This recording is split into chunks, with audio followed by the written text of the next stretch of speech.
Thank you, Mr. Chairman. I've found myself in this working group just kind of really interested in diving into the legalese of what states are doing, how they operate, the lessons learned. I served in the state legislature, and we often borrowed good ideas from other states, and we shunned ones that were not successful in other states. And this was, I think, no different when you're looking at this. Ms. Watts, what do you think is important here? What are the competing interests? What are the competing interests that exist when you were in the debating this in the Kentucky legislature?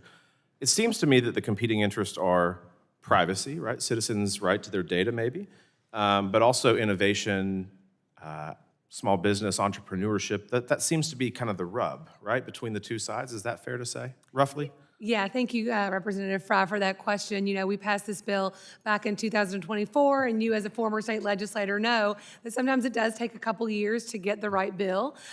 We worked for several years with a broad coalition.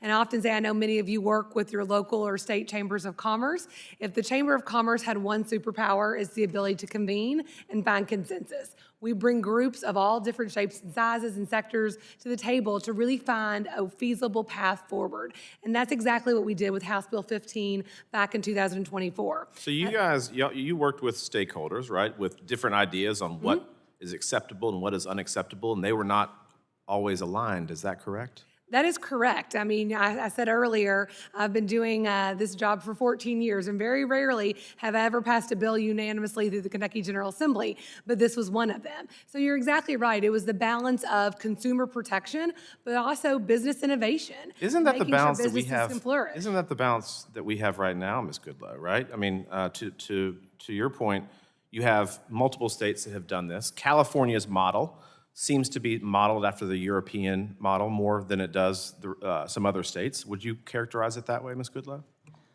Thank you for the question. I think California has a different approach than the other 21 state consumer privacy laws. And California took the important step of adopting the United States' first state-level comprehensive privacy law back in 2018, but we haven't seen anyone copy it since.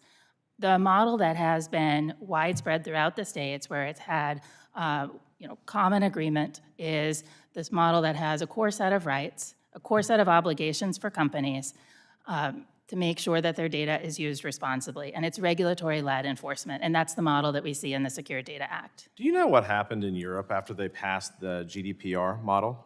What happened to investment in Europe in tech? Do you know?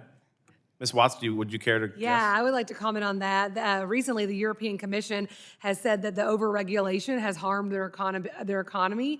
And when every day we talk to our consumers, our businesses about affordability, I do think it's a great concern to be going down the path of what Europe did with privacy. Yeah, in fact, there was a National Bureau of Economic Research found that the GDPR that took effect in 2018 has seen technology startups decline in Europe. And so when we talk about competing interests, right? When we talk about this in a global economy that we have, what Europe did might have been an overreaction to a problem, and maybe what California did was an overreaction to a problem. So states like Kentucky seem to be trying to find the right balance. Is that fair to say?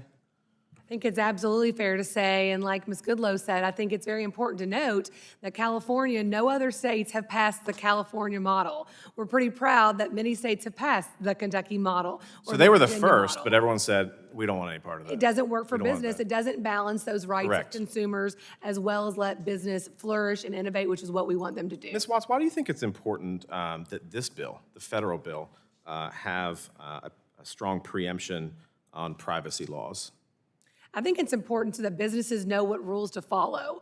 And like we've mentioned before, large businesses have teams of attorneys and privacy officers, and they can usually navigate the complexity of various state laws. I represent mostly small businesses who do not have that. They are dealing with workforce issues, with inflation and affordability, and all the things that small businesses deal with every single day. So if you're a big tech company, you've got the lawyers to be able to navigate a 50-state patchwork of laws, right? Yeah, of course, they have But plenty of staff to do that. you and I decided to put $100 into the collection plate and start up our own tech company, would we have those same financial resources to navigate 50 state laws? Absolutely not. So we stifle innovation if we don't do something about this. Correct. Thank you to that, Mr. Chairman. I yield back.